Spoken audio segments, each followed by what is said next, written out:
Imagine your thoughts being controlled without you ever knowing. This isn't science fiction. It was a real CIA experiment. It was called MKUltra, perhaps the most secretive US project ever. Launched in the 1950s, its mission was simple: control minds. The CIA feared the Soviets were ahead in mind control research, so they pushed ethics aside and began human experimentation. Victims included prisoners, mental patients, even regular citizens. Some were dosed with LSD without their consent. Others were subjected to sleep deprivation, hypnosis, and worse. It wasn't just a few cases. Over 80 institutions were involved. Universities, hospitals, and prisons all unknowingly became testing grounds. One method involved blasting people with sensory overload for hours. Other tests tried to erase memories using electric shocks. The ultimate goal?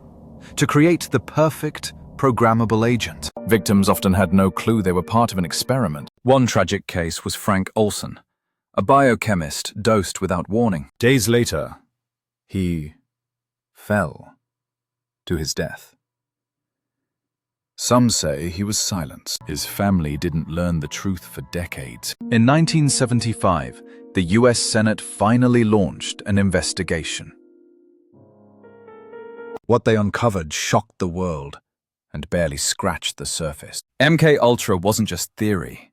It was signed off at the highest levels. Some experiments targeted prisoners and the mentally ill. In Canada, patients were given drugs and locked in sleep for weeks. The CIA funded these projects under fake names and shell groups. Meanwhile, many of the documents were deliberately destroyed. Survivors reported memory loss, trauma, and broken lives. One victim said, "They stole my mind and never gave it back." The program was officially halted in the early 1970s. But critics argue, we still don't know how far it went. Some believe its legacy lives on in other forms, more hidden, more advanced. New documents declassified in the 2000s shed more light on the program. It revealed how the CIA paid universities to experiment on students. Many students never even knew they were being tested. Some methods involved hypnosis, designed to plant false memories.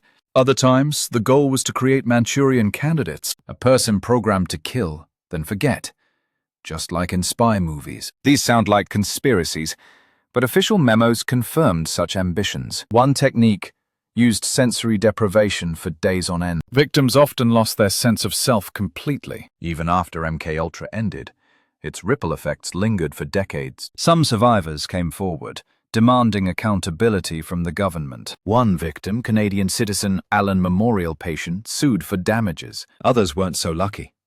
Some ended up in psychiatric institutions. MKUltra wasn't just theory. It was signed off at the highest levels, but many believe similar programs continued under new names. One theory suggests modern tech was the next frontier.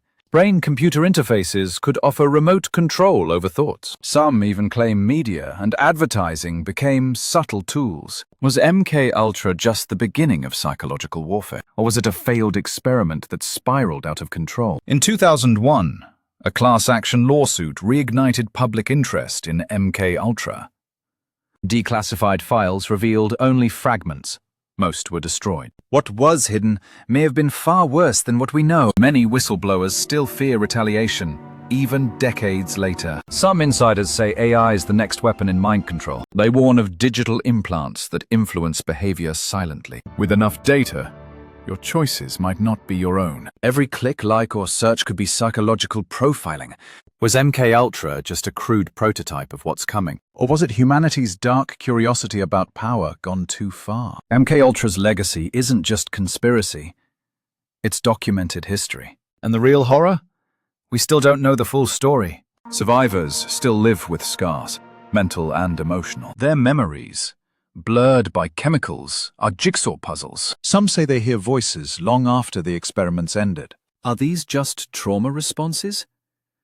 Or something still running? Mind control today may wear a suit, not a lab coat. It may not be about turning you into a killer, but shaping your opinion without you even realizing it. Governments deny active programs, but history teaches us better. MKUltra proved one thing: the mind can be a weapon. The only question is, who's pulling the trigger now?